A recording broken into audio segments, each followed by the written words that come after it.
to Purple Daily here, where we're going to do a little bit of a deep dive into where things possibly stand, where things maybe should stand according to us, as it pertains to a Dalvin Cook and Vikings contract extension. Judd Zulgad, where do you want to start with this? I'd like to start with the assumption, first of all, that I think we have all accurately had for months now, that Dalvin Cook is going to get a rich extension in the coming months before the start of the 2020 season, whenever that might be, that probably will not reach what Christian McCaffrey got a month or so back, but will probably be somewhere slightly either. So I think McCaffrey's going to get something like 16 per year. Ezekiel Elliott was at 15. So something. Le'Veon Bell, David Johnson, 13 and 13. So let's say that the assumption was going to be that Dalvin Cook would get something around the lines of 14 or 15, which I personally believe, and have been saying this for a while, I wouldn't do a long-term extension based on that. But I do think that we've all been under the assumption that the Vikings will do that and that it's forthcoming at some point here. And here's my question now to reframe things for this episode as far as Dalvin Cook and the Vikings go. A lot of our assumptions and discussions came before the COVID-19 pandemic started. And there is no doubt in my mind that every league that has a salary cap, which of course includes the National Football League, is going to see a reduction in what the expectation for that cap was, because revenues for leagues are going to be greatly affected. We don't know if there's going to be, and my guess is no fans in the stands for the 2020 NFL season, all of those things. Do we now think, or should we now not be as prepared for the fact that Dalvin Cook is going to get an extension before 2020? Because we were talking about that we all believed that if he didn't, that he probably was going to hold out, that he wouldn't show up for training camp, all of those things. With how things have drastically changed in our society in the last 2 months or so, do we now think that there is a chance that Dalvin Cook, while he might still get the extension at some point, won't get it before 2020? And furthermore, when that season does start, that he won't hold out because his camp is going to be acutely aware, one, of the look of that potential move, and two, just the fact that financially in every sport, Phil Mackey, things have drastically changed in recent months. So I think it's a worthy question, and I think my question off of that is, this is so unprecedented. The NFL is going to take a pretty huge revenue hit, right? Just like if there's no fans in the seats. Now, a lot of the NFL's revenue comes in through these massive TV deals, different than baseball, which is based on local TV deals, and gate revenue is a higher percentage, right? But if the NFL takes a huge bath on revenue, maybe this is a dumb question that already has a CBA answer, but does the salary cap come down? Like the salary cap, according to NFL.com, has basically gone up every single year since 1994, with a couple exceptions. In 2010, it was uncapped because they were going through a new CBA. I remember that. It was great fun. And then it came back down. So 2009, it was 123 million. 2010, it was uncapped. And then it came back down to 120, 121. Yep. They sort of suppressed it for like 5 or 6 years. Basically, yes. And then it's going to go back up. So if the salary cap gets reset, you certainly, let's say it goes from like 200 million down to 170 million or something. Yep. And I don't even know if that would happen. You don't want Dalvin Cook on a $13 million contract. So yes, that's tough. And I would say, like, in general, whether it's 13 million or 15 or 10 million, because the cap is going to be reset, I am so torn on this, because everything you look at when it comes to constructing a roster in the right way, and everything you look at when it comes to the key ingredients for Super Bowl winners, a big running back contract goes against everything I would recommend strategically for an NFL front office. I would say, just in general, don't go crazy with running back contracts. They very rarely are as influential position-wise as you think, even though they put up these big numbers sometimes. I would use my salary cap on left tackle, on quarterback, center, pass rusher, cornerback. Like, there's a bunch of positions I would look at to spend money at before I would look at running back. However, in this particular case, Dalvin Cook is such a key part of your offensive makeup.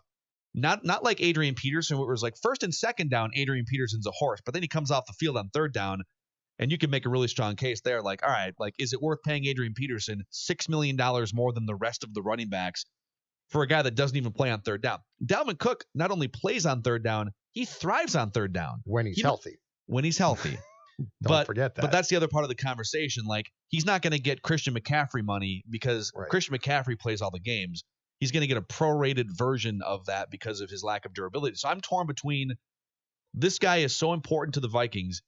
You can't foresee the next 3 years without him being on the team.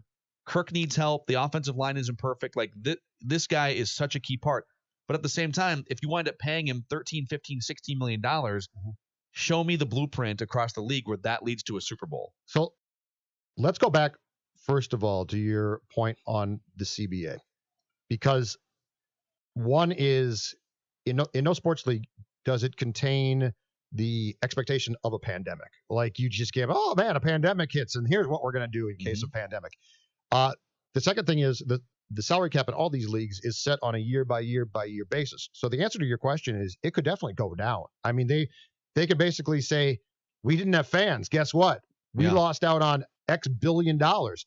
It's coming down, which is, I guess, to the heart of my point about Dalvin Cook and Dalvin Cook's people accepting the Vikings' word, which is, we can't sign your client to a 5-year extension because right now we have no idea what the salary cap is going to be and the operating budget potentially per team that's going to be shared for 2021, because it's an unknown.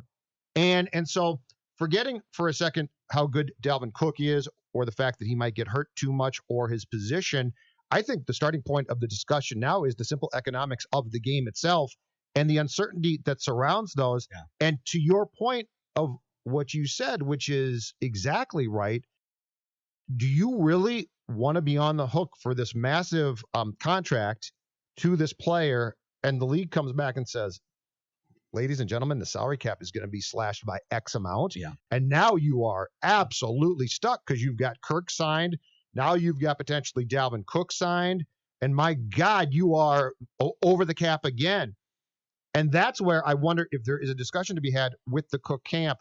And the problem here is, if he plays in 2020 and gets hurt, he's screwed. And he might point that out and say, I'm bailing because I can't do it. But there is a very, very good case to be made that if you are the Vikings, you can say, Dalvin, 3 months ago, we planned to pay you big time. And right now, we just can't do that. Yeah, it is. Sorry. It is so tough. I will say one thing that makes it a little bit easier to go forward with a contract extension, despite all the things we're just talking about. No longer are you tied to Stephon Diggs making $14 million a year. When you were looking at a roster that had 2 wide receivers making a combined almost $30 million and a quarterback that pushed that combination up to $60 million. Like, you got Kirk making 30, you got 2 wide receivers making a combined $30 million. It then becomes almost impossible to justify a running back then making like $12 or $15 million. You got 2 safeties who are making a combined $20+ million. Like, where do you pay the offensive linemen? Where do you pay your pass rushers, your quarterbacks? But then I go back to this list as well, all right? I dug this up this morning. I'm going to give you this list, and you tell me how it impacts this Dalvin Cook discussion, all right? Super Bowl running backs, and to phrase more specifically, leading rushers on teams that won the Super Bowl going all the way back to 2006, okay? Okay. I'm going to give you the names and just a couple little thoughts on each running back that has been the team leading regular season rusher on the Super Bowl champion. Last year, Damian Williams, undrafted for the Kansas City Chiefs. I think I know where this is going to go. Okay. Sony Michel for the Patriots.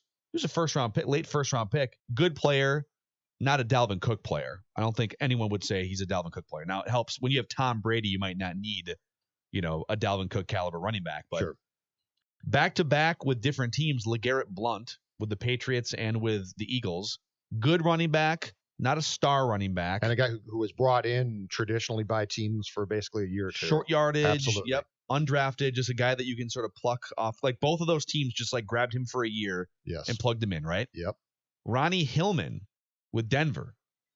Just kind of a guy. Just third rounder. Actually spent camp with the Vikings, spent the season with the Vikings, if I remember right, a couple years ago. Yeah, he was here for a while. Yep. Shane Vereen was the leading rusher on another Patriots championship team. I don't think he ever rushed for even like 500 yards in a season. He could catch some passes, but he was just kind of a guy. Back-to-back Marshawn Lynch and Ray Rice. At the time, both those guys, like Marshawn Lynch is probably a Hall of Famer. Ray Rice was a stud before he derailed his own career. So those two guys were bona fide, a couple of the best running backs in the NFL. Ahmad Bradshaw with the Giants. Good, not great. Yep. They had a great offensive line. Yep. 7th round pick. And again, with the entire list that you've gone down with the teams that you're talking about, what was the staying power? Right. With you're saying with all these guys. Yeah. So I'm saying, would you go to most of these guys and say, you know what I think we should do? And he says, what should we do? And you say, I think we should give you a long-term contract. Yeah, I think when they push for long-term contract, you say, we're good. We're going to get our next Ahmad Bradshaw. Exactly. But again, like Dalvin Cook is better than everyone on this list so far, except maybe Marshawn Lynch in his prime. Mm-hmm. I'm going to keep going. Brandon Jackson with the Packers. It was like a 2nd-round pick, I think, out of Nebraska or something, and just kind of a guy. Mm-hmm. Pierre Thomas, unspectacular, solid, undrafted for the Saints. Willie Parker turned out to be very good. He was undrafted with the Steelers. Yep. Brandon Jacobs with the Giants in 2007, just kind of a guy. Big battering guy, yep. And then Joseph Adai, who I believe was a 1st-round pick, just like he was fine. He had a couple good seasons, but Peyton Manning was the driver of that offense. So, yep. You could also go back through this list and say, right, but how many Hall of Fame quarterbacks like Russell Wilson, Tom Brady, Peyton Manning? Right. When you have one of those guys, you don't need but that's how the team is built. Right. That's the blueprint. And so it makes me actually going through this list, it makes me feel 2 things. One, you don't need a Dalvin Cook to win a Super Bowl, but you might want to have a Hall of Fame quarterback. The Vikings don't right now, which makes it more likely that I would re-sign Dalvin Cook and overpay. Okay, but we knew the price of poker and what you just talked about 3 months back, okay? Where I'm going to, if you were the Vikings and sitting down to discuss the future today, so not in April, not in March, not in February. I feel like the future has changed because 1, you don't know financially what the cap is going to be. 2 is I think you have to ask yourself this very legitimate question. We have no idea what the 2020 season is going to look like. We might have football. I hope we do. We might not. We might have a partial schedule. We might go into the spring. All of those things, though, lead me down the path of you have to be open to the fact that things have changed dramatically, possibly, and say, is what we thought in February still true? Is what we believed to be, and I don't agree that it was a Super Bowl team, but let's say the Vikings did, and they probably did. So they sat down right after the season ended and said, here's the blueprint for what we feel can win a championship in 2020. Well, that to me has changed. And I am now more leery of paying Dalvin Cook than ever before based on my future. If you could guarantee, like, let's say you went to Dalvin Cook and said, all right, the cap might come down. If we could be totally honest, your lack of durability has us just a little bit on the fence here. We love you. We want you to play for the Vikings. For many, many reasons, we just need to go in and play out the last year of this. We need to go into 2020 and just play. Yes. And then we can all figure this out after 2020. Yes. And then the worst thing that could happen after that is, well, Dalvin Cook gets pissed. He still plays, but he gets pissed, and then he's just gone, right? Yes. But then maybe you'd have the extra $15 million to spend on a left. Thank you very much. A right guard or whatever that looks like, or right? A left and then tackle. Alex Madison becomes your starting running back. Or yes, you're right. Or a guard or a new cornerback that I can get. Right. That's the point. But the one thing, and I wouldn't say this to the Dalvin Cook camp, but the one thing that if I'm the Vikings, I'm thinking too is if we start 2020 and the economy is going to be in the crapper, right? There's no question about that. People have lost their jobs. Mm-hmm. Unemployment is high. People are taking pay cuts, all of those things. Privately, I know that the Dalvin Cook people are going to have to think, how does my guy look if he sits out? How does my guy look if he says, you know what, bleep you, I'm not playing? Yeah. You are going to take right or wrong, and he might be right, okay? But through most of America, if you decided to bypass a contract, which is dirt cheap, but it's still really good cash for 2020 to most people, and he's like, I'm not playing, he looks terrible. Yeah. So what I'm trying to say is if you look at every permutation of what we're talking about here, if you're the Vikings, I'm tempted not to give him the extension. Worst case, he walks, where all of a sudden now, eureka, I've got all this cash. My running back in Madison's not a bad player. Mm-hmm. I just really believe that we've turned a corner now where it makes more and more sense if you're the Vikings to internally say we should wait. Also, too, the other part of this conversation, and this is where running backs, like the NFL and the NFLPA just negotiated a new CBA a couple months ago, right? Yeah, it's like it's not like great for the it's players, like but- running backs don't have any place at the table in this conversation. It's the one position that should just get different contracts up front. A quarterback has the ability to make $20 or $30 million a year until he's 40 because he's not going to fall off an age cliff. Other positions, like if you're a defensive tackle, like you can play into your 30s. There's safety, you can play into your 30s.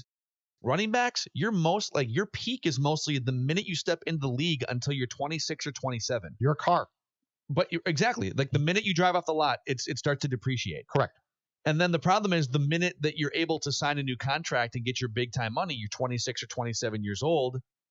Like, Dalvin Cook, I think, is a little bit younger than that, but you're ready to make money, and teams are like, well, we're not ready to pay you anymore because you're probably going to fall off a cliff in 2 years. Yep. So, it is what it is right now in the NFL with running backs, but that would have been the big conversation for me. If I'm a running back and I have any sway at all with the NFLPA, I would have said, listen, it's the one position that we should make more money up front or more guarantees up front. I don't know how you would finagle that. The sad thing is it's not that the position's not important, because that would be absolutely incorrect to say, but it's become the position where if I'm a dad and have a son who plays football and he's really good, I don't want him playing. Yeah.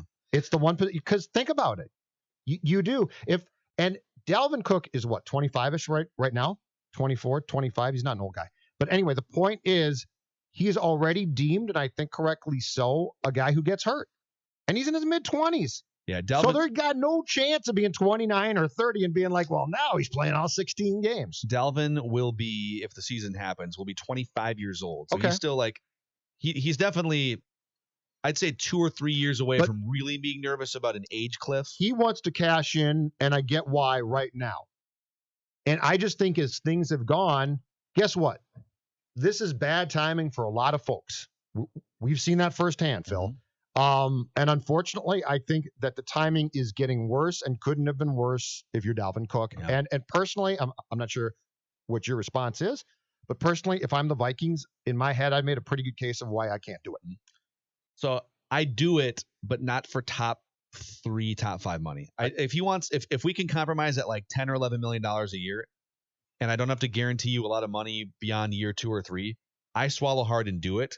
But I full on know all the different ramifications. One more list for you before you wrap this episode.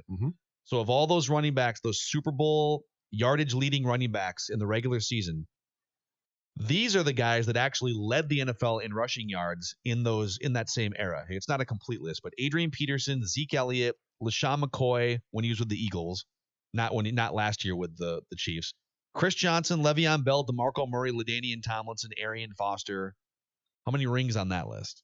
0. It's one. I believe LaShawn McCoy technically gets a ring for Kansas City, right? Was he with Kansas City last year? Yeah, but I mean, he didn't play consistently, right? Right. So just,